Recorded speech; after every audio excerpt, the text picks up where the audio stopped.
తెలంగాణ రవాణా శాఖ కీలక నిర్ణయం తీసుకుంది. వీఐపీల దగ్గర ఉన్న డ్రైవర్స్ కి డ్రైవ్ టెస్టులతో పాటు ఫిట్నెస్ టెస్టులు ఏర్పాటు చేస్తామన్నారు రవాణా శాఖ మంత్రి పొన్నం ప్రభాకర్.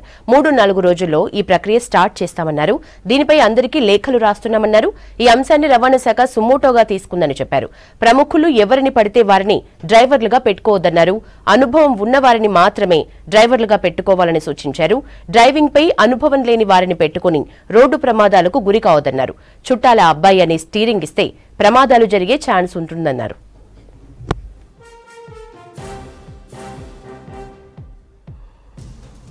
మరోవైపు మహాలక్ష్మి పథకంలో భాగంగా ఆర్టీసీ కండక్టర్లను అనవసరంగా టికెట్లు కొట్టొద్దని చెప్పారు మంత్రి పొన్నం. ఇలా టికెట్లు కొట్టి పట్టుబడితే చర్యలు తీసుకుంటామని హెచ్చరించారు. గతంలో రెగ్యులర్ గా 44 లక్షల ప్రయాణాలు ఉంటే ఇప్పుడు 55 లక్షలకు పైగా ఉన్నాయన్నారు. ఆటో డ్రైవర్లకు ఇచ్చిన 12,000 రూపాయల హామీని త్వరలోనే నెరవేరుస్తామన్నారు. ఆటో డ్రైవర్లకు నష్టాలొస్తే ఎందుకు కొత్తవి కొంటారని ప్రశ్నించారు మంత్రి.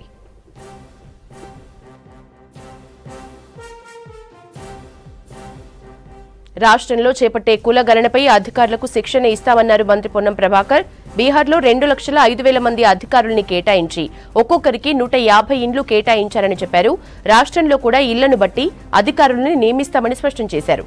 నోడల్ ఆఫీసర్గా బీసీ వెల్ఫేర్ డిపార్ట్మెంట్ ఉంటుందన్నారు.